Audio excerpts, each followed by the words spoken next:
दलित, पिछड़ों और आदिवासियों को दिया, कांग्रेस और इंडिया अलायंस वाले उसे मजहब के आधार पर मुसलमानों को देना चाहते थे। मैं कांग्रेस को पूछना चाहता हूं, क्या कांग्रेस ऐलान करेगी कि संविधान में दलितों, पिछड़ों के आरक्षण को, आदिवासियों के आरक्षण को कम करके वो इसे मुसलमानों को नहीं बांटेंगे? जरा वह देश की जनता को वादा करो। सिर्फ मोदी ही नहीं, राष्ट्रीय पिछड़ा आयोग यानी एनसीवीसी ने भी कर्नाटक सरकार के फैसले की निंदा की है। आयोग ने कर्नाटक में आरक्षण की स्थिति पर ग्राउंड का दौरा कर डिटेल रिपोर्ट बनाई है, जिसके बाद आयोग ने इस मुस्लिम आरक्षण पर चिंता जाहिर की। आयोग के जारी बयान के अनुसार पिछड़ी जाति के रूप में मुसलमानों का वर्गीकरण सामाजिक न्याय के सिद्धांतों को कमजोर करता है। पूरे धर्म को पिछड़ा मानने से मुस्लिम समाज के भीतर विविधता और जटिलताओं की अनदेखी होती है। धर्म आधारित आरक्षण स्पष्ट रूप से सामाजिक न्याय की नैतिकता को प्रभावित करता है। आयोग ने स्थानीय निकाय चुनावों में मुस्लिम आरक्षण के प्रभाव पर चिंता व्यक्त की। पिछड़ों के आरक्षण कोटे में मुस्लिम धर्म के सभी वर्गों के लोगों को एंट्री देने से देश के आम लोगों में भी हैरानी है। सवाल यह है कि कांग्रेस कह रही है कि जो एक पिछड़ा आरक्षण है पिछड़े वर्गों का, उसमें से मुस्लिमों को भी आरक्षण दिया जाएगा। क्या आप इसे ठीक मानते हो? नो, उधर देखो, उधर देखो। हाँ। नो, कोई वो नहीं है ठीक। ये आपको लगता नहीं आरक्षण समाप्त नहीं कर सकते? नहीं, और उसमें मुसलमानों को भी हक देने की बात हो रही है। हक देने की बात हो रही है तो वो अलग से दे सकते हैं, लेकिन उसमें से पिछड़ा आयोग में ऐसे नहीं दे सकते। संविधान नहीं बदल सकता। जो बाबा अम्बेडकर साहब ने जो संविधान बनाया है, उस संविधान को कोई सी भी सरकार कांग्रेस क्या कह रही है कि सबकी संपत्ति का सर्वे कराएंगे, फिर बाद में अल्पसंख्यकों को बांट देंगे? पहले कब कराया सर्वे इन्होंने? कांग्रेस वाले ने पहले करवाया क्या? बीजेपी समेत कई संगठनों ने कांग्रेस की इस पॉलिसी पर सवाल खड़े किए हैं। आरोप है कि कांग्रेस मुस्लिम वोटों के लिए पिछड़ों के हक पर सेंधमारी कर रही है। मुस्लिम आरक्षण को लेकर चल रहे विवाद के बाद सवाल है कि धर्म के आधार पर आरक्षण देना संविधान का उल्लंघन नहीं है। पिछड़ा आरक्षण कोटे में सभी मुस्लिमों को आरक्षण देना सही है। अपर कास्ट के मुस्लिमों को भी पिछड़ा आरक्षण देना उचित है। मुस्लिम आरक्षण से पिछड़ों का हक नहीं छीना जा रहा। क्या कांग्रेस कर्नाटक के मॉडल को पूरे देश में लागू कर सकती है? चुनावी शोर में बीजेपी कांग्रेस पर लगातार संविधान बदलने की कोशिश का आरोप लगाया है। गोवा से कांग्रेस के एक उम्मीदवार ने दावा किया कि गोवा राज्य में जबरन भारत का संविधान थोपा गया था। अब इस मुद्दे पर भी बीजेपी कांग्रेस को घेर रही है। संविधान के मुद्दे पर कांग्रेस के खिलाफ बीजेपी के अभियान की कमान खुद प्रधानमंत्री नरेंद्र मोदी ने संभाल ली। मोदी ने कहा कि कांग्रेस अपने फायदे के लिए संविधान और देश की अखंडता से भी समझौता कर सकती है, लेकिन तुष्टीकरण के नाम पर संविधान से कोई समझौता नहीं होने दिया जाएगा। कांग्रेस का उम्मीदवार कह रहा है कि गोवा में संविधान नहीं चलेगा। ये जम्मू कश्मीर के लोग भी कहा करते थे, आपने मोदी को आशीर्वाद दिया, आज उनकी बोलती बंद हो गई। आज गोवा में संविधान को नकार रहे हैं, कल पूरे देश में बाबा साहब आम्बेडकर के संविधान को नकारने का पाप करेंगे।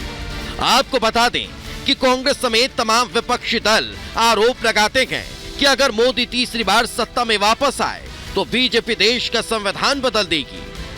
लेकिन संविधान के पिच पर अब मोदी और बीजेपी ने जिस तरह से कांग्रेस पर पलटवार किया, उससे तमाम राजनीतिक पंडित भी हैरान हैं। धर्म के नाम पर आरक्षण देने की कोशिश अब कांग्रेस को भी भारी पड़ रही है, जिसका खामियाजा उसे लोकसभा चुनाव में उठाना पड़ सकता है। Bureau report, Republic Bharat. पर कर्नाटक सरकार के इस फैसले के बाद सवाल भी कई उठ रहे हैं। वहीं पिछड़ा आयोग की ओर से भी जो फैसले लिए गए सरकार की ओर से वो भी पिछड़ा आयोग को नामंजूर हैं। दरअसल सिद्धारमैया सरकार ओबीसी सूची में मुस्लिम समुदाय को शामिल कर चुकी है। वहीं पिछड़ा आयोग न्याय के सिद्धांत कमजोर होंगे, ये बात कह रही। पिछड़ा आयोग का कहना है कि इससे न्याय के सिद्धांत कमजोर होंगे। सरकार जो तैयारी कर रही है, यहां तक कि आम लोगों तक ये जब बात पहुंच रही है तो लोग भी यही बात कह रहे हैं कि ये एक तरफ ओबीसी का हक मार रहे हैं, वहीं दूसरी ओर जो सामान्य जाति के लोग हैं, सामान्य वर्ग के लोग हैं, उनका हक भी इससे मारा जा रहा है। सिद्धारमैया सरकार ने फैसला लिया कि मुस्लिम वर्ग की सभी जातियां पिछड़ी हैं। उनका यह कहना है कि सभी जातियां पिछड़ी हैं, इसलिए उनको ओबीसी में लेकर आया जाए। वहीं पिछड़ा आयोग ये कह रहा है कि पूरे समुदाय को पिछड़ा मानना गलत है, सीधे सीधे ये वोट बैंक की राजनीति है। सिद्धारमैया सरकार के राज्य सेवाओं में भर्ती में आरक्षण का लाभ मिलेगा, तो वहीं दूसरी ओर पिछड़ा आयोग ने साफ कह दिया कि निकाय चुनाव में आरक्षण पर इसका विपरीत प्रभाव पड़ेगा। तो ये तमाम बातें सिद्धा सरकार की ओर से ये फैसले लिए गए, तो पिछड़ा आयोग ने इन तमाम बातों को नकार दिया। एक और बड़ी खबर सलोनी से जानते हैं।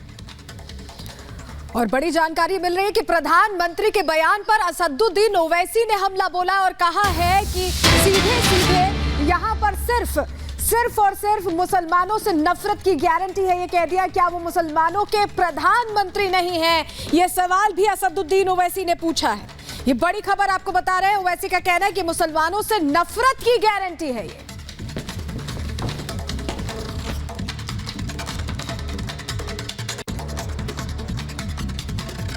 साहब ये डायरेक्ट ताल्लुकात हमारे सीएए से है, ये डायरेक्ट ताल्लुकात हमारे सीएए से है। ये अकबरुद्दीन, असदुद्दीन ओवैसी जैसे लोग जो इस देश के मुसलमानों के साथ ना रहते हुए ये लोग बाहर से रोहिंग्या जैसे लोगों को उठा के लेके आते हैं, पाकिस्तान से लोगों को उठा के लेके आते हैं, अफगानिस्तान से लोगों को उठा के लेके आते हैं और इनसे कई नंबर ऑफ बच्चों को पैदा करवा देते हैं ये लोग। तो उन बच्चों के बारे में कौन बात करना चाहिए जो इस धरती के लिए अपने बच्चे नहीं है वो लोग। दूसरी बात, ये लोग यहाँ के पसमंदों के घर में भी जब 4-5 से ज्यादा बच्चे होते हैं, कभी उनके खाने पीने के बारे में इसने कभी सोचा है? रिक्शा वाला रह चुका है, ऑटो वाला रह चुका है, कहीं ऑटो वाला रिक्शा वाला भी बन चुका है, रिक्शा वाला रोड पे चलने लग गया है। क्या कभी इन्होंने मुसलमान गरीब पसमंदा बच्चों को पढ़ाई लिखाई देते हुए उनको बड़े करते हुए देखा आपने कहीं? जहां यहाँ के मुसलमान गरीब है, ऊपर से ये बाहर से मुसलमान आने की जो ख्वाहिश रखते हैं, तब ये लोग इस प्रकार का गलत सोच विचार लोगों के अंदर घुसते हैं, डालते हैं इसके अंदर। तो प्रधानमंत्री को तो इस देश की चिंता होती है ना, तो उन्होंने क्या करें? मोदी की एक ही गारंटी मुसलमानों से नफरत की गारंटी है। वो 2002 से सिर्फ नफरत के मुजाहरे कर रहे हैं और 17 करोड़ देश की आबादी है मुसलमानों की, सबसे बड़ी अल्पसंख्यक समाज है। वो देश के 140 करोड़ जनता के प्रधानमंत्री हैं, सिर्फ मुसलमानों के नहीं है क्या?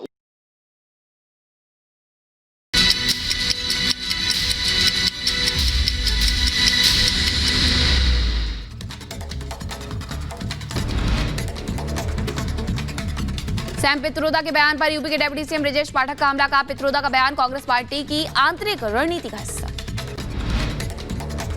सैम पित्रोदा के बयान पर यूपी के डिप्टी सीएम केशव प्रसाद मौर्य का हुआ हमला। कहा कांग्रेस के असली चरित्र को पीएम मोदी ने किया बेनकाब, इसलिए कांग्रेस बौखला गई। हैदराबाद से बीजेपी उम्मीदवार माधवी लता ने ओवैसी परिवार पर बोला हमला। अकबरुद्दीन और ओवैसी जैसे लोग बाहर से रोहिंग्या जैसे लोगों को उठाकर लाते हैं। बीजेपी उम्मीदवार माधवी लता का ओवैसी पर हमला। का 120 करोड़ हिंदू कहा जाएगा अगर सब मुसलमान